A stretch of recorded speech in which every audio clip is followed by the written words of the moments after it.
días para todos. En esta oportunidad venimos a presentar los avances de nuestro proyecto de investigación en la ponencia denominada Integrando la expresión artística para el desarrollo de las competencias ciudadanas.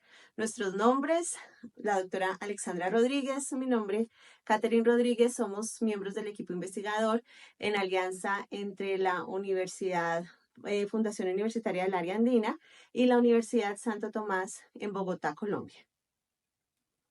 Bueno, nuestro ejercicio de investigación partió de un proceso de traer a nuestro contexto colombiano, específicamente en la ciudad de Bogotá, una propuesta de la UNESCO denominada los círculos narrativos, que es un ejercicio en donde este ente internacional nos invita a volver nuevamente a el libro, a la literatura, como ejercicio fundamental para la formación, no solamente en diversas áreas y disciplinas, como por ejemplo la lectoescritura, sino también como un agente que nos puede ayudar en la generación de ciudadanos éticos y responsables pues con su entorno. En ese sentido, pues se desarrolló una propuesta con base pues en la literatura como un proceso de formación permanente que nos permite la generación de valores morales como la empatía, la solidaridad, la capacidad de ponerme en el lugar del otro, la capacidad de considerar nuevos mundos posibles, nuevas soluciones a diversos problemas, y con ello, pues como en efecto este ejercicio de narración literaria nos permite la incorporación de unas competencias ciudadanas pues propias para la democracia en la cual estamos. En ese sentido, pues todos los ejercicios literarios estuvieron enfocados hacia el proceso de desarrollo de competencias ciudadanas, de estas habilidades que son propicias para la generación y la construcción de una sociedad pacífica, solidaria, justa y sostenible. En este contexto es donde se desarrolla entonces nuestro proyecto de investigación, que inicialmente se denominó Implementando Círculos Narrativos para el Desarrollo de Competencias Interculturales en los niños de la Fundación Better Human en la localidad de Engativá, Bogotá, Colombia. Esta fundación es una fundación que aúna sus esfuerzos para el acompañamiento de niños en estado de vulnerabilidad, ya sea por bajos recursos o por algunas deficiencias cognitivas que puedan presentar y que puedan retrasar su desarrollo escolar. Allí entonces el equipo investigador tuvo la oportunidad de implementar los círculos narrativos como esta estrategia de investigación innovadora que nos permitió rescatar las voces de los niños a partir de una propuesta en la que se les presentaba un dilema moral basado en una lectura, en un texto, y a partir de la situación allí presentada, los niños tenían entonces la oportunidad de plasmar sus ideas, de expresar sus opiniones, de ponerse en los zapatos del otro y poder llegar hacia la conclusión que nos permitía desarrollar estos valores de empatía, de responsabilidad, de respeto a la diversidad, de autocontrol de sus propias emociones, y pues así establecer entonces realmente un desarrollo en cuanto a las competencias ciudadanas, que era lo que estábamos buscando como equipo investigador. También un elemento muy interesante de nuestro ejercicio, pues es nuevamente, ¿cierto?, este foco central que tiene el libro dentro de la propuesta, pero también tenemos que entender pues que estamos en el siglo XXI, sociedad de la información y el conocimiento, cuarta revolución industrial. ¿Y eso qué significa? Pues que en efecto se van a presentar nuevas herramientas multimediales para presentar los textos, es decir, el texto y el libro como tal pues ya no solamente es este artefacto físico que conocemos, sino que también se presenta de múltiples maneras. Entonces, a partir de videos, a partir de canciones, a partir de la narración, de dibujos, etcétera, cómo se pueden también emplear diversos elementos y diversas estrategias para responder también a la diversidad, como lo mencionaba nuestra profesora e investigadora Catherine, de nuestra población, ¿cierto? Entonces, en la posibilidad que tenemos de multiplicar esas posibilidades de difundir el mensaje, pues asimismo podemos llegar a estos múltiples formas y saberes que tienen nuestros estudiantes. Entonces ese va a ser un elemento también muy interesante. Y precisamente allí es donde empezamos a mirar cuáles eran realmente esas necesidades particulares que tenían los niños. Esas necesidades se diagnosticaron a partir de la aplicación de pruebas estandarizadas. Aquí en Colombia se manejan pruebas estandarizadas para los niveles tercero y quinto de primaria y luego para los niveles de educación secundaria. Y estos resultados nos dieron entonces la oportunidad de mirar qué material y cuáles eran las necesidades particulares de los niños. A partir de allí se les propuso entonces estos materiales multimediales, como lo mencionaba la doctora Alexandra, y a lo largo de 10 sesiones los niños trabajaron en estos materiales. Finalmente, en la última sesión pudimos también aplicar una prueba de salida para realmente poder medir el impacto de la implementación de nuestro proyecto y encontramos que realmente los niños tuvieron un avance significativo en lo que fue el desarrollo de sus competencias ciudadanas con respecto a los porcentajes que se obtuvieron en las pruebas diagnósticas. Es decir, que este trabajo realmente sí representó para los niños no solamente un aprendizaje en términos de formación académica, sino en la formación de valores y de las competencias que buscábamos como equipo. También es muy importante resaltar que dentro del ejercicio que se desarrolló, la participación de los estudiantes, de los niños de la Fundación Better Human fue completamente activa, en el sentido en que no solamente se acercaban a el texto literario con sus múltiples formas de comunicación, sino que también desarrollaban un ejercicio de debate, de diálogo, en donde estos dilemas morales que nos comentaba hace un momento nuestra investigadora, pues eran el foco de reflexión y de atención, sino que además, junto con estos procesos de reflexión, se desarrolló también una propuesta de creación de los mismos estudiantes, en el sentido en que luego de cerrar cada uno de los círculos narrativos, los estudiantes plasmaban a partir de diferentes muestras artísticas y de obras pues que ellos mismos crearon sus reflexiones y los aprendizajes que alcanzaron en esos círculos. Y eso pues entonces nos dio lugar a la posibilidad de desarrollar una muestra artística donde los niños pudieron pues exponer todas estas reflexiones plasmadas en diferentes obras de arte y que mostraron pues en efecto la evolución y el desarrollo y fortalecimiento de las competencias pues que deseábamos trabajar con esta población. En la apropiación del proceso por parte de los niños como agentes activos de su formación en competencias ciudadanas, tuvimos la oportunidad también de extender esa participación a miembros de la comunidad educativa en general, puesto que nuestra muestra artística fue exhibida en las instalaciones de una de las universidades participantes. Allí pudieron participar como asistentes no solamente los niños y los tutores de la fundación, sino también los padres de familia pudieron revisar con detenimiento los productos de los niños y asimismo llegar a ese diálogo de retroalimentación en el que el conocimiento se construye a partir de la conversación, a partir de contar historias, a partir de la significación de esos procesos artísticos por parte de los niños. Realmente lo que queremos recalcar es que los niños se vieron muy identificados con cada una de las partes del proceso. Los niños fueron maravillosamente impactados al ver que las tareas o los productos que se solicitaban a lo largo de los círculos narrativos no eran solamente una cosa por hacer, por completar la clase o por terminar la sesión, sino que tenían un significado que trascendía más allá del aula, trayendo consigo pues sus reflexiones a partir de los dilemas morales, también sus reflexiones como miembros de la comunidad, como artistas en formación y realmente como miembros de una sociedad globalizada y cambiante permanentemente. Y dentro de este proceso de cierre, pues también es muy importante resaltar el papel que tuvieron los padres de familia en el ejercicio, no solamente como acompañantes y tutores, pues obviamente de los niños, sino también dentro de una sesión final que pudimos desarrollar con ellos, mostrándoles pues obviamente los resultados de todo el proceso. Ellos mismos pues nos mostraban cómo este ejercicio tuvo un efecto de bola de nieve en el sentido en que los procesos de formación pequeños que se desarrollaron con sus hijos, ellos los los fueron después replicando en sus familias, en sus contextos, y eso pues obviamente genera un mayor impacto de estos procesos de formación.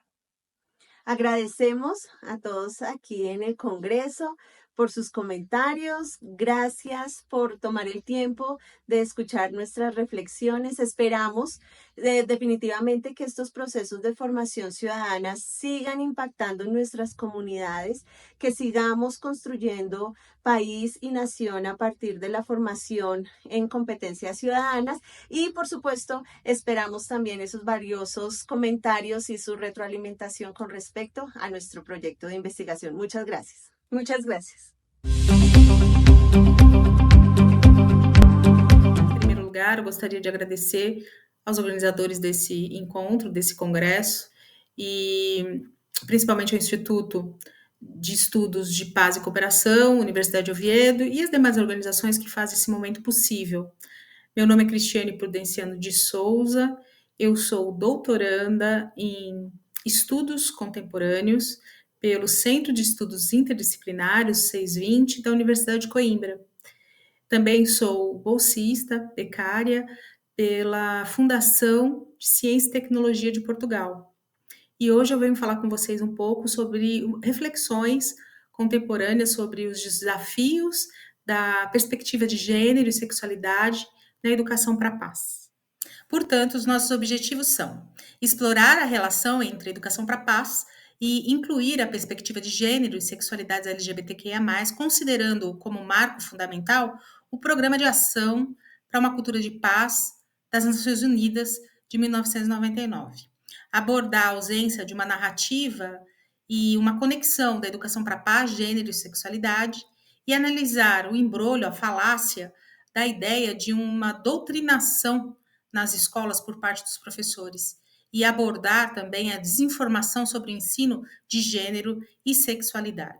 A Resolução A/53243, mais conhecida como Declaração e Programa de Ação para uma Cultura de Paz, esse documento é de 1999 e ele descreve um conjunto de valores, atitudes, tradições, comportamentos embasados em valores como respeito à vida, o fim da violência, a promoção e a prática da não violência através da educação, do diálogo e da cooperação. Esse documento, ele cita dois documentos anteriores, que um é a Declaração Universal dos Direitos Humanos e também a Declaração e Programa de Ação de Viena. Então, nós vamos aprofundar um pouquinho e relembrar também um pouco desses documentos, mas por que foi importante essa resolução? Essa resolução foi importantíssima, primeiro porque todos os países signatários das Nações Unidas concordaram com esse documento, então ele é um compromisso até hoje para as questões relacionadas à cultura de paz. E segundo também porque ele é um documento descritivo, ele é um documento detalhado de como a gente pode implementar a cultura de paz em vários campos. Dentre esses campos também o campo da educação. Então, nós podemos dizer que em relação à resolução, nomeadamente na questão de gênero, está descrito que a garantia da igualdade de acesso à educação para mulheres e especialmente meninas, e também garantir a igualdade de gênero entre homens e mulheres. Já na questão da sexualidade LGBTQIA+, essa discussão vai ser mais aprofundada a partir do século XXI, a partir do ano 2000. Então, mas a gente consegue identificar na frase apoiar medidas para promover a compreensão, a tolerância e a solidariedade, uma conexão com as necessidades das pessoas LGBTQIA+. Então, nós reforçamos a narrativa que a orientação sexual e a identidade de gênero são direitos humanos. Citando Borrilho, de 2009, a partir do século XXI, se começou a consolidar o entendimento de que não só a identidade de gênero, mas também a livre orientação sexual e a identidade de gênero são direitos humanos. Do mesmo modo, a violência cometida por motivos de orientação sexual e identidade de gênero podem ser considerados como violência de gênero. Citando Reis e Egert, de 2017, tanto as Nações Unidas, de 2008, quanto a OEA, Organização de Estados Americanos, também no mesmo ano, 2008, aprovaram declarações e resoluções em que elas afirmam que a orientação sexual e identidade de gênero também devem ser considerados direitos humanos. Outros documentos que datam de 2007, o Princípios de Yogyakarta e a Legislação Internacional de Direitos Humanos sobre Orientação Sexual e Identidade de Gênero, também amparam essa narrativa de que orientação sexual e identidade de gênero são direitos humanos. Em relação aos desafios, nós destacamos uma contradição entre o discurso e a prática, ou seja, apesar da educação para a paz estar inserida no discurso educativo e ser considerada importante, nem sempre ela é considerada como assunto primário, ganhando um caráter secundário, né? Então, a gente vê realmente uma dificuldade nas implementações em relação à temática da educação para a paz, mesmo que ela esteja inserida transversalmente em vários currículos pelo mundo. E ainda que os princípios de uma cultura de paz sejam claros, sua realização ela requer um compromisso, né? E a implicação da construção da paz e da não violência em aula. Então, é necessário uma prática que corresponda ao discurso. Também, como desafio, vemos a ausência de uma narrativa que inclua gênero e sexualidade na educação para a paz, como incluintes dos direitos humanos e, portanto, na construção de um cidadão que também vai ver a importância da educação para a paz. E também outro desafio é analisar o embrolho, a falácia de que os professores fazem doutrinação nas escolas e também a desinformação, né, sobre o ensino de gênero e sexualidade, associado a um conceito falacioso, um conceito que não é verdadeiro, que é a ideologia de gênero, como nós vamos ver mais adiante. Então, para entender um pouco a complexidade dos desafios, eu trouxe um recorte aqui de Reis e Eggert de 2017, no qual o autor e a autora explicam um pouco o crescimento da expressão ideologia de gênero no Brasil. Então, houveram conferências entre 2008 e 2010, e com a construção de um novo PNE. Onde houve a participação de toda a sociedade, de toda a comunidade escolar. A proposta de 2010, ela foi aprovada pela Câmara de Deputados em 2012, e ela promovia uma frase, abre aspas, a superação das desigualdades educativas com ênfase na promoção da igualdade racial, regional, de gênero e orientação sexual e a erradicação de todas as formas de discriminação. Entretanto, em 2013, o Senado eliminou a frase promoção da igualdade racial, de gênero e de orientação sexual. Outra discussão que tinha sido muito feita durante as conferências era sempre ter uma flexão de gênero. Por exemplo, ao falar de funcionários de uma escola, não falar só os profissionais da escola, universalizando no masculino, mas também falar as profissionais da escola.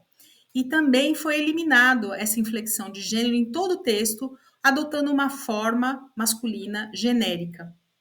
Então começou uma discussão muito grande dentro os deputados, os senadores brasileiros, e o debate em relação à expressão ideologia de gênero cresceu, até que somente através da sanção presidencial em 2014 que se manteve a inflexão de gênero, mas o documento não descreveu, não detalhou a discriminação.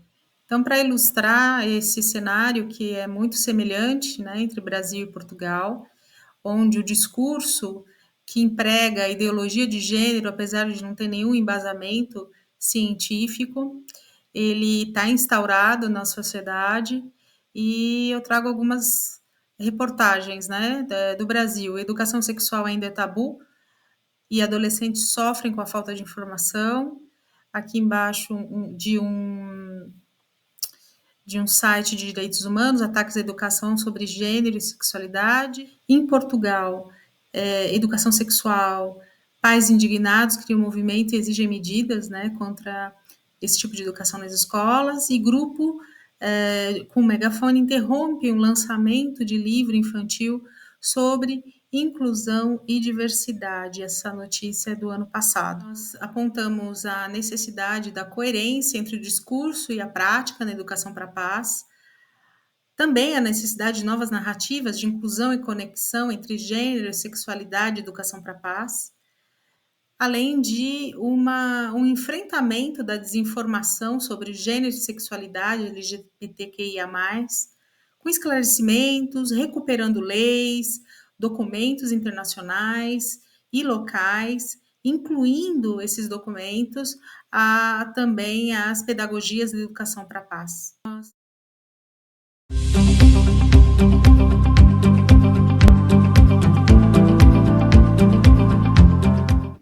¿Qué tal? Buen día desde México para España. Voy a hablarles sobre el uso de la tecnología en el aula después de la pandemia y su correlación con los avances informáticos. Su servidora, la doctora María Elvia Edith Alanís Pérez, y la coautora Elsie Susana Edith Baltasar Alanís. ¿Qué tal? Mucho gusto saludarlos. Bien, nosotros vimos el impacto de la pandemia. Es una cosa que no habíamos visto, por lo tanto somos sobrevivientes de pandemia. Eso es importante porque así es como debemos de denominarnos en lo sucesivo. Sabemos que el asunto llegó a tal grado de que pues hubo un encierro porque era demasiada la contaminación, no había control, y en grandes lugares por el desconocimiento mucha gente murió. Entonces hubo un impacto en todos los sectores económico, social, cultural y el educativo, obviamente, en todas partes del mundo. Lo que nosotros observamos en el impacto fueron dos cosas importantes. Uno, el abandono escolar, la escolaridad presencial, y se fue hacia la virtualidad. Y eso, a su vez, es un avance, porque no se había necesitado utilizar las tecnologías, la educación y todo esto correlacionado, más que ciertamente en algunas cosas, en algunas presentaciones, pero no tenía una relevancia significativa. En cambio, en la pandemia fue necesario utilizar todas las habilidades, todos los recursos disponibles para que las personas, los niños, los jóvenes, si eran escolarizados. Sin embargo, había un pánico donde poco era importante la educación, era más importante sobrevivir. ¿Para qué quieres estudiar si te vas a morir? Entonces, había contagios dentro de la familia. Por ejemplo, el papá contagiado y estaba aislado en un cuarto, la mamá contagiada en otro cuarto. Y entonces los niños tenían que resolver lo que se les estaba presentando, niños, jóvenes, adultos, abuelos, o sea, todo. Y ese caos fue el que provocó grandes, fueron muchas cosas. Por ejemplo, hubo una desigualdad educativa porque no era lo mismo los jóvenes que tenían recursos contra los que no lo tenían. Hubo una pérdida de aprendizaje, pero un mayor uso de tecnología. Por lo tanto, abandono escolar, y eso sí, se fueron. Hubo un impacto en la salud mental, además de estrés, ansiedad y otros problemas de salud mental. Y fue todo un desafío para los maestros, eso es importante, porque tuvieron que adaptarse rápidamente, o se adaptaban o se quedaban. Entonces, no estaba preparado ni el preescolar, ni la primaria, ni la secundaria para tener enseñanza virtual. Entonces había que conseguir computadoras. Me recuerdo bien que me pidieron varias veces computadoras y había que proporcionarles los recursos. Sin embargo, no podíamos salir y fue una situación muy, muy profunda, y el impacto que tuvo COVID va a ser duradero, y habrá muchos estudios que realizaremos del impacto, el cual se visualiza a 5, 10 y 15 años. Entonces, hubo unas ciertas cosas, por ejemplo, primero diremos las estadísticas oficiales. La Secretaría de Educación Pública, que es la instancia que regula la educación o da los informes, reportó que hubo un abandono de 3.6% en el 2020-2021, que eso representa 500,000 estudiantes que dejaron concreto de asistir a la escuela. Sin embargo, el INEGI, que es otro organismo aquí en México, estimó, disculpen, estimó que fueron 2.3 millones de personas de entre los 3 hasta los 29 años los que ya no se volvieron a inscribir. Hubo otras instancias como Educación con Rumbo y detectó que 1.432.153 estudiantes fueron los que detectaron. Hubo la fundación de BBVA México. Esta señaló que el 60% de los estudiantes que abandonaron la escuela lo hicieron por crisis sanitaria. Los factores que contribuyen al abandono escolar definitivo fue el cierre de escuelas y suspensión de clases presenciales, las dificultades económicas, la falta de acceso a dispositivos electrónicos y los problemas de salud mental. O sea, no puedes estar tú muy tranquilo viendo morir a todo el mundo. Las consecuencias del abandono escolar va a ser la reducción de oportunidades laborales y económicas a largo plazo, inmediato plazo y a largo plazo. Va a aumentar la desigualdad social, va a haber un impacto negativo en el desarrollo social y económico del país.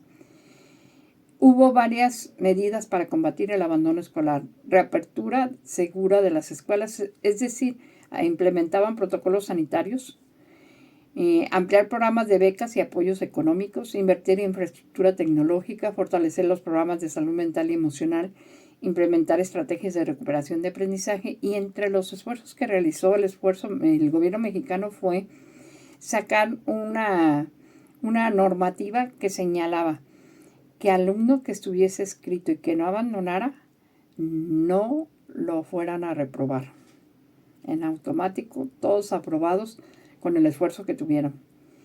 Y aún así, se perdieron muchos individuos que y podemos entender, si las cuestiones económicas eran bajas y vive uno de la economía del papá o de la mamá, de lo que están trabajando, y no pueden salir a trabajar, entonces esa familia se quedó sin dinero.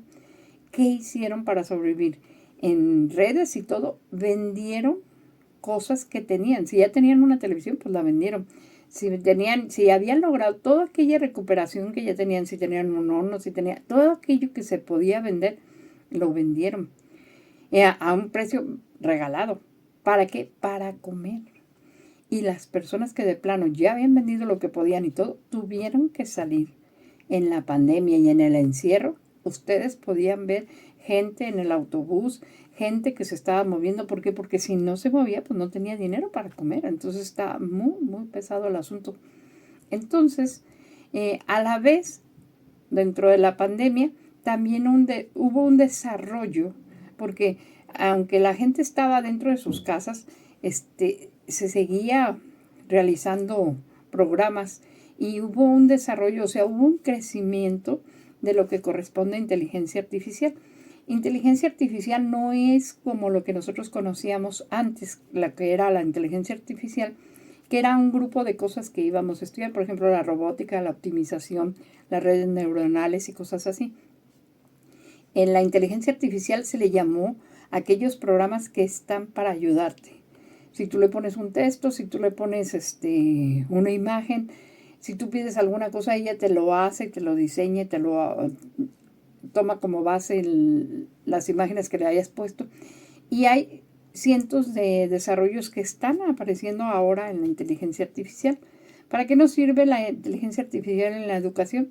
Bueno, para personalización del aprendizaje, tutoría inteligente, calificación automática, detección de personas que van a abandonar la escuela, el acceso a la educación, puede crear experiencias accesibles para los estudiantes principalmente con discapacidad.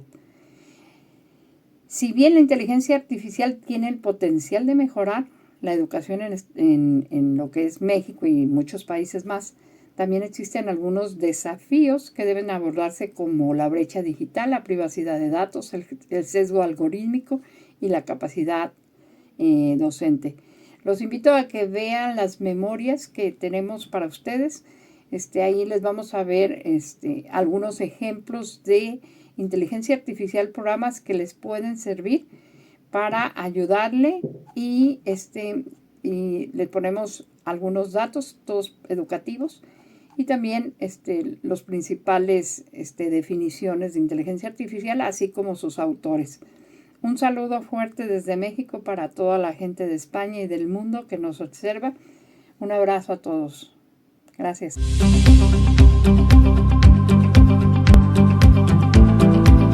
Hola, ¿qué tal? Mi nombre es Jesús Alejandro Hernández Guzmán. Soy estudiante del 9º semestre de la licenciatura en Ciencias Políticas y Administración Pública por la Universidad Autónoma del Estado de Hidalgo. El día de hoy me complace compartir con todos ustedes esta ponencia titulada La democratización de la educación y su importancia para la paz según Pierre Bourdieu. Bourdieu sostiene, o más bien aclara, que la democratización de la educación es un factor clave para la construcción de sociedades más justas y pacíficas. El mismo Bourdieu sostiene que el sistema educativo, lejos de ser neutral, juega un papel fundamental dentro de la reproducción de las desigualdades sociales. En su análisis, Bourdieu transmite que la escuela no solamente transmite conocimientos, sino también refuerza las diferencias entre los grupos sociales, especialmente a través del concepto de capital cultural. Este concepto se entiende como el conjunto de conocimientos, habilidades y comportamientos que los estudiantes adquieren en sus hogares, en sus familias, y que son reconocidos dentro del mismo sistema educativo. Para Bourdieu, la verdadera democratización de la educación implica no solamente la expansión al acceso a la escuela, sino que también conlleva la transformación de las mismas estructuras educativas para que no perpetúen las desigualdades. Esto requiere que el mismo sistema educativo reconozca y valore sobre todo los diferentes tipos de capital cultural, promoviendo una mayor equidad en la enseñanza y sobre todo en los recursos que suelen estar o con los que disponen los estudiantes de diferentes orígenes. Para esto, la educación, cuando Bourdieu se refiere que cuando la educación se encuentre siempre accesible y equitativa, se puede construir o puede contribuir a la paz social, ya que la misma reduce las tensiones como la exclusión, la marginación, etc. Dentro de una misma sociedad podemos entender donde todos tienen las mismas oportunidades educativas, siempre hay menos espacio para la violencia y para la conflictividad social, y sobre todo tener más posibilidad de diálogo y la cooperación. Por tanto, Bourdieu hace mucho énfasis sobre la democratización no solamente es una cuestión de justicia social, sino también una condición esencial para poder construir sociedades más cohesionadas, así como pacíficas. Agradezco esta participación dentro del Congreso Internacional de Paz y Educación y quedo a sus órdenes.